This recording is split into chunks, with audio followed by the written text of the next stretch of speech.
ಎಲ್ರಿಗೂ ನಮಸ್ಕಾರ. ಇದು ಇಂಗ್ಲೆಂಡಲ್ಲಿ ನಡೆದಂಥ ಕತೆ. ಅಲ್ಲಿ ಎಷ್ಟು ಕೋಲ್ಡ್ ಇರುತ್ತೆ ಅಂದರೆ, ಎಷ್ಟು ಚೆನ್ನಾಗಿ ಐಸ್ ಅಂದರೆ ಮಂಜು ಎಲ್ಲ ಬಿದ್ದಿರುತ್ತೆ ಅಂದರೆ, ನೆಲದ ಮೇಲೆ ನಡ್ಕೊಂಡು ಹೋಗ್ಬೇಕಾದ್ರೆ ಹೆಜ್ಜೆ ಗುರುತುಗಳು ಹಾಗೆ ಮೂಡ್ತಾ ಇರ್ತವೆ. ಒಬ್ಬ ತಂದೆಗೆ ಬೆಳಗಿನ ಜಾವ ವಾಕಿಂಗ್ ಮಾಡೋ ಅಭ್ಯಾಸ, ತನ್ನ ಮಗನನ್ನು ಕೂಡ ಕರ್ಕೊಂಡು ಹೋಗ್ತಾ ಇರ್ತಾನೆ. ಒಂದಿನ ವಾಕಿಂಗ್ಗೆ ಕರ್ಕೊಂಡು ಹೋಗ್ತಾನೆ. ವಾಕಿಂಗ್ ಮಾಡ್ತಾ ಮಾಡ್ತಾ ಮಾಡ್ತಾ ಮಾಡ್ತಾ ಒಂದು ಗುಡ್ಡವನ್ನು ಏರ್ತಾರೆ ಇಬ್ಬರು ಕೂಡ. ಅದಾದಮೇಲೆ ಪಾಪುಗೆ ಹೇಳ್ತಾನೆ, ಚಿಕ್ಕ ಮಗನಿಗೆ ಹೇಳ್ತಾನೆ, ಮಗನೇ ಹಿಂತಿರುಗಿ ನೋಡು, ನೀನು ಏನು ಅಬ್ಸರ್ವ್ ಮಾಡ್ತಾ ಇದೆಯಾ ಅಂತ. ನಂದು ನಿಂದು ಹೆಜ್ಜೆ ಗುರುತುಗಳು ಕಾಣಿಸ್ತಾ ಇದ್ದಾವೆ, ಅಬ್ಸರ್ವ್ ಮಾಡ್ತಾ ಇದ್ದೀನಿ ಅಂತಾನೆ. ಅದು ಸರಿ ಕಣೋ, ನನ್ನ ಹೆಜ್ಜೆ ಗುರುತುಗೂ ನಿನ್ನ ಹೆಜ್ಜೆ ಗುರುತುಗೂ ಏನೋ ವ್ಯತ್ಯಾಸ ಅಂತ ಕೇಳ್ತಾನೆ. ನಿನ್ನ ಹೆಜ್ಜೆ ಗುರುತುಗಳು ದೊಡ್ಡವು, ನನ್ನ ಹೆಜ್ಜೆ ಗುರುತುಗಳು ಚಿಕ್ಕವು ಅಂತಾನೆ.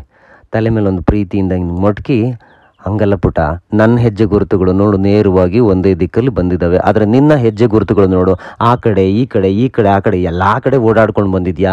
ಜೀವನದಲ್ಲಿ ಗುರಿ ಮುಟ್ಟಬೇಕು ಅನ್ನೋದಾದರೆ ಈ ಥರ ಈ ಕಡೆ ಆ ಕಡೆ ಎಲ್ಲ ಓಡಾಡ್ಕೊಂಬಂದ್ರೆ ಆಗಲ್ಲಪ್ಪ, ಒಂದೇ ದಿಕ್ಕಲ್ಲಿ ನಾವು ನಡಿಬೇಕಾಗುತ್ತೆ ಅಂತ ಒಂದು ಹೇಳ್ತಾನೆ. ಸೊ ಈ ಕಥೆ ಇವಾಗ ಯಾಕೆ ಅಂದರೆ, SSLC PUC ಫಲಿತಾಂಶಗಳು ಬಂದಿದ್ದಾವೆ.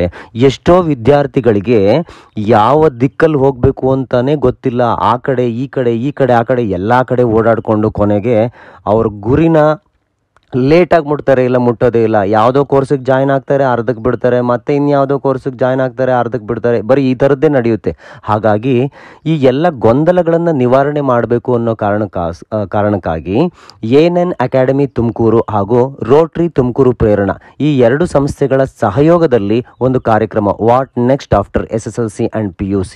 ಕ್ಲಾರಿಟಿ ಇರಬೇಕು ಏನು ಮಾಡಬೇಕು ಅಂತ, ಇಲ್ಲ ಅಂದರೆ ಮುಂದಕ್ಕೆ ಹೋಗೋಕ್ಕಾಗಲ್ಲ. ವಿವೇಕಾನಂದರು ಕೂಡ ಹೇಳಿದ್ದಾರೆ ಏನಂತ, clarity is life, confusion is death ಅಂತ.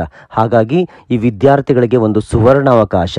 ಇವತ್ತಿನ ಕಾರ್ಯಕ್ರಮದಲ್ಲಿ ಇಂಡಿಯಾ ಲಿಟ್ರಸಿ ಪ್ರಾಜೆಕ್ಟ್ ವತಿಯಿಂದ ಇಬ್ಬರು ಎಕ್ಸ್ಪರ್ಟ್ಗಳು ಬರ್ತಾ ಇದ್ದಾರೆ. ಅವರು ಬಂದು ವಿದ್ಯಾರ್ಥಿಗಳಿಗೆ ಏನು ಕೋರ್ಸನ್ನು ತಗೊಬೇಕು, ಏನು ಕೋರ್ಸನ್ನು ತಗೊಂಡ್ರೆ ಏನೇನೆಲ್ಲ ಆಗಬಹುದು, ಅದರದ್ದು ಸಾಧಕ ಬಾಧಕಗಳು ಏನೇನು ಅನ್ನೋದ್ರ ಬಗ್ಗೆ ವಿವರವಾಗಿ ಹೇಳ್ಕೊಡ್ತಾ ಇದ್ದಾರೆ.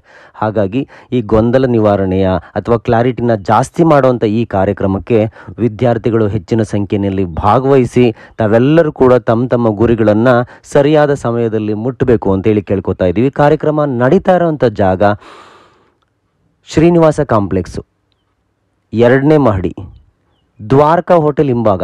MG ರೋಡ್ ಇದೆಯಲ್ವಾ, ದ್ವಾರಕಾ ಹೋಟೆಲ್ ಹಿಂಭಾಗ. ದಯವಿಟ್ಟು ಎಲ್ಲರೂ ಕೂಡ ಇವತ್ತು 10 ಗಂಟೆಗೆ ಆಗಮಿಸಿ ಕಾರ್ಯಕ್ರಮವನ್ನು ಯಶಸ್ವಿಗೊಳಿಸಬೇಕು ಅಂತೇಳಿ ವಿನಂತಿಸ್ತಾ ಇದ್ದೀವಿ. ಧನ್ಯವಾದಗಳು.